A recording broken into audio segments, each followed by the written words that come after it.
Drew McIntyre got in the ring and just gloated about what he did to CM Punk on SmackDown, to the point of making sure we re-saw the footage from SmackDown, and everything else that he said, it was just further taunting Punk, obviously, showing us that he stole his bracelet that said AJ's name, April, and their dog Larry, who I guess is a big name in the CM Punk fandom. Oh, if you're a big CM Punk fan, you know who Larry is. I know who he is, but I'm not a CM Punk fan. But yeah, so You just knowing shit. I guess a fan gave it to him. So McIntyre is using that to taunt Punk further after that beat down, and I was here for it. This was like a whole new side, I feel like, of Drew McIntyre. This was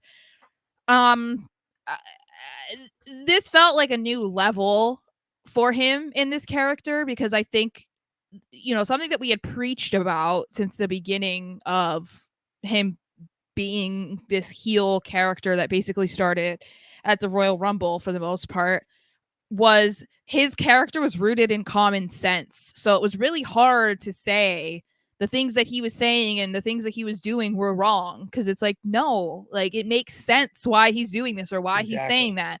I think he's taken a bit of a turn now, and I don't blame him. Honestly, it feels like a character arc. You know, he's at that point where he's frustrated, he's pissed off, he's tired of everything that is happening, as we talked about during the SmackDown breakdown. You know, all that he's done really is just flapped his gums about CM Punk, and yet that set Punk off to a point of wanting to screw over McIntyre's chances at the title. So it's really hard to be mad at him to get to this new low. Like, it might be a little bit diabolical, it might be a little bit evil, maybe you shouldn't gloat, but at the same time I'm like, I am not mad about it. Like this should be happening. He should be mad. You know what I mean? He should still be. It's the degree of which he's taking it is where we're entering heel villain type levels here. To have CM Punk on your shoulders walking out into his hometown crowd. He's bloodied, by the way, if I didn't mention. And you just I was gonna say, like, that was like that was intense blood. New school blood for wrestling. Like, the fact that they also re-showed it on Raw without it being black and white, but the pictures on .com are black and white, and just like how bloody his face was, that I felt like was a big move. And you have him get dropped. Just not even. I thought he's going to go straight to the ring, cut the promo, because old school mind. But it was better that he just said, "Yeah, get off me." Flop on the floor he goes, and then you have the entire, managerial staff of SmackDown come out, and the push he gave to Nick Aldis too was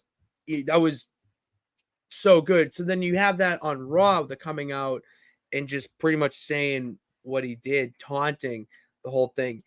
It was when he took the bracelet, and that's when he's showing it off, and then going after the dog Larry.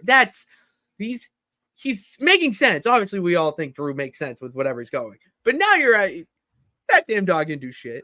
Well, because like you're pissed. You're trying emotional. to hurt Punk exactly in the way that he hurt him. Exactly. You know what I mean? Like, he can't hurt him to the same degree because Punk's not going for the championship, or, he can't screw him over in his hometown in a big match, like Punk's already been there, done that. So it wouldn't be the same. It wouldn't feel the same if they, the way that Punk has done it to Drew. So his way of dealing with it is making a statement by beating him up, and then taunting him and gloating about it a few days later, which I think is interesting because, as I said, like, this is a new part of this character. So I'm interested to see where this goes, how far it goes, and what this all means.